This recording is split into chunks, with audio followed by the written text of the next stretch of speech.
கிழக்கு மாவட்ட கழகம் சார்பாக இன்றைய தினம் பல்வேறு நலத்திட்ட உதவி நிகழ்ச்சிகள், கழக மூத்த முன்னோடிகளுக்கு பொற்கிழி மற்றும் புத்தாடை, இரத்த தானம் அளித்தவர்களுக்கு புத்தாடை மற்றும் சிறப்பு செய்தல், கல்லூரி மாணவ மாணவியருக்கு கல்வி ஊக்கத்தொகை மற்றும் உபகரணங்கள், மகளிர் சுய உதவி குழுக்களுக்கு சுழல் நிதி மற்றும் புத்தாடை, திருநங்கைகளுக்கு புத்தாடை மற்றும் சிறப்பு செய்தல்,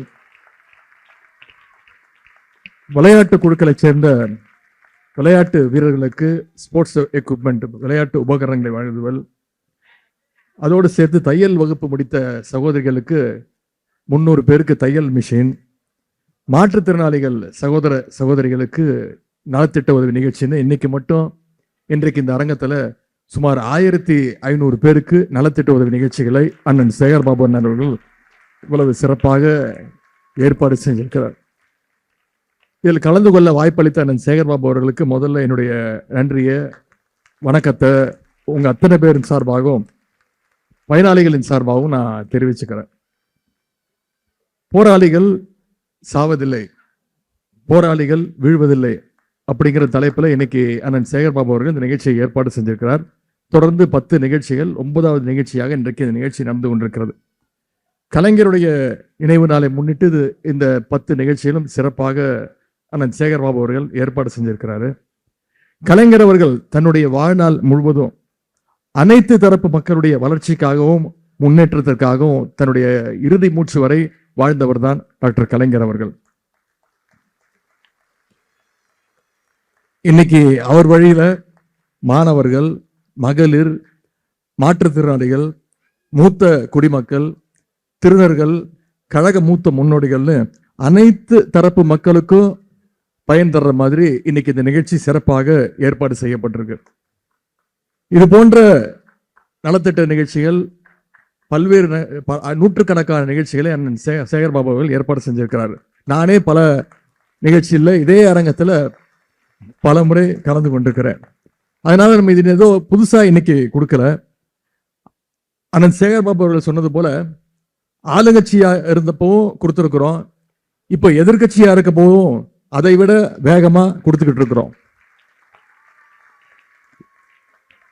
ஏன்னா ஆளுங்கட்சியா இருந்தாலும் சரி, எதிர்கட்சியா இருந்தாலும் சரி, எந்த வரிசையில் இருந்தாலும் சரி, என்னைக்குமே மக்களோடு மக்களாக நிற்கக்கூடிய இயக்கம் நம்முடைய திராவிட முன்னேற்ற கழகம்.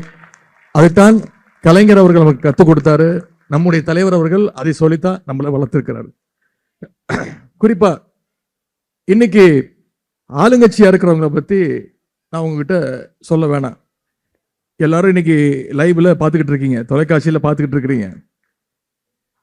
இன்னைக்கு ஆளுங்கட்சியா வந்திருக்கக்கூடியவங்க எப்படி இந்த நிலைமைக்கு வந்தாங்கிறத நம்ம யோசிச்சு பார்க்கணும். தேர்தலில் நாம எதிர்பார்த்தது ஒரு பெரிய வெற்றி, மீண்டும் திராவிட மாடல் 2.2 அமையும் அப்படின்னு நம்பிக்கையோடு இருந்தோம். ஆனா என்ன பண்ணிட்டோம், தேர்தலில் நமக்கு யார் எதிரின்னு தெரியாம போய் சண்டை போட்டுட்டோம். இன்னைக்கு எதிரி யாருன்னு தெரிஞ்சிருச்சு. மீண்டும் அந்த தவறை நம்ம செய்ய மாட்டோம், செய்ய மாட்டீங்கிற நம்பிக்கை எனக்கு இருக்கு. இன்னும் குறிப்பிட்டு சொன்னா, இந்த கிழக்கு மாவட்டத்தில் மாதம் ஒரு நிகழ்ச்சி நான் கலந்துகிட்டு இருக்கிறேன். ஆனா ஒரு சிறிய இடைவேளை, 4 மாதங்களுக்கு பிறகு சென்னை கிழக்கு மாவட்டத்துக்கு நான் வந்திருக்கிறேன். சேகர்பாபு அவர்கள் நினைச்சுக்கலாம், நான் அவர் மேல கோபமா இருக்கேன் அதனால வரல அப்படின்னு கூட அவர் மனசுல தோணிருக்கலாம். அது கோபம் இல்லை, அது வருத்தம். வருத்தம் மட்டும் இல்லை, அவர் மீதும் இந்த மாவட்டத்தின் மீதும் எனக்கு இருக்கக்கூடிய ஒரு உரிமை.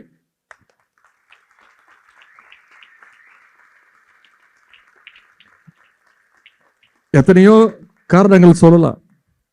வெற்றி வாய்ப்பை நாம இழந்ததுக்கு எத்தனையோ காரணங்களை நம்ம தேடி கண்டுபிடிச்சிடலாம். சினிமா மாயை, கவர்ச்சி,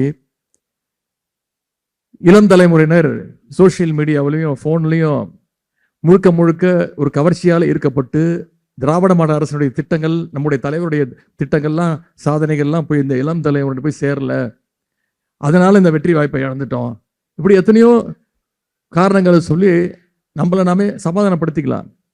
எவ்வளவு யார் என்ன சொன்னாலும் கொளத்தூர் தொகுதியுடைய வெற்றியை தோல்வியை, வெற்றி வாய்ப்பை இழந்திருக்கிறோம். கொளத்தூர் தொகுதியுடைய தோல்வியை நம்மளால ஏத்துக்க முடியுமா? அந்த தோல்வியை தயவு செய்து யாரும் மறந்துடக்கூடாது. அது நமக்கெல்லாம் ஒரு மிகப்பெரிய ஒரு பாடமாக நம்ம எடுத்துக்கணும், மனசுல எடுத்துக்கணும். அடுத்த தேர்தல்ல நிச்சயம் அந்த தோல்விகளை எல்லாம் மிகப்பெரிய வெற்றியாக மாற்றி காட்ட வேண்டும். அதை நிச்சயம் கிழக்கு மாவட்டம் செஞ்சு காட்டுவீங்க அப்படிங்கிற நம்பிக்கை எனக்கு இருக்கிறது. இன்றைக்கு இருக்கக்கூடிய ஆட்சியாளர்கள் இன்னைக்கு அவங்க ஆட்சியை பிடிச்சிருக்கலாம், முதலமைச்சர் பொறுப்புல உட்கார்ந்துருக்கலாம், அமைச்சர்கள்லாம் உட்கார்ந்துருக்கலாம். ஆனா ஆட்சிக்கு வர்றதுக்கு முன்னாடி அவங்களுக்கு ஆட்சிக்கு வருவோங்கிற நம்பிக்கை இல்லை. ஒரு மிகப்பெரிய விபத்து போல இந்த தேர்தல் நடந்து முடிஞ்சிருக்கு. ஏன் இன்னும் சொல்ல போனா மக்கள் முழுமையாக அவங்கள தேர்ந்தெடுக்கல, முழு மெஜாரிட்டியோட வந்து உட்கார்ந்துருக்காங்களான்னு பாத்தீங்கன்னா அதுவும் கிடையாது. ஒரு கட்சியை ஆட்சியை பிடிக்கணும்னா 118 சீட்டுகள் பிடிக்கணும். இப்ப இருக்கக்கூடிய ஆட்சியாளர்கள் வெறும் 108 சீட்டு மட்டும்தான் ஜெயிச்சாங்க.